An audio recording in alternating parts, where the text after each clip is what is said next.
Bangladesh cricket টিমের শিক্ষা সফর শুরু হয়ে গেছে ভাই। লে লাগা লাগা শিক্ষা সফর, একদম সহধর্মিনী বাচ্চা কাচ্চা সবাইকে নিয়ে শিক্ষা সফরে চলে গেছেন শ্রীলঙ্কা। চিন্তা করে দেখছেন নি? হ্যাঁ, তারা কি সহধর্মীকে সামলাবে নাকি ক্রিকেটকে সামলাবে, না শ্রীলঙ্কা টিমকে সামলাবে? কোনটাকে আসলে সামলাবে? আসলে কোনটার দিকে তারা ধ্যান দিবে?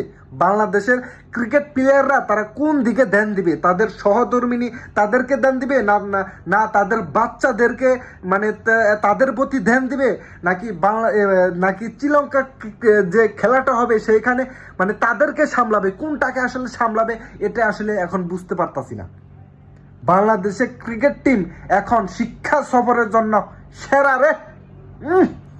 হায় রে হায় রে, এমনিতেই বাংলাদেশের ক্রিকেট টিমের অবস্থা তেনাসের মতো হয়ে গেছে।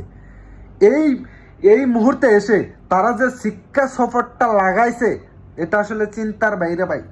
মনে হচ্ছে তারা ক্রিকেট খেলতে যায় নাই, তারা তাদের সহধর্মিনী তাদের বাচ্চা কাচ্চাদের নিয়ে মানে শ্রীলঙ্কা যে একটা দ্বীপ, এই দ্বীপটা আসলে ঘুরে দেখানোর জন্য তাদেরকে নিয়ে গেছে।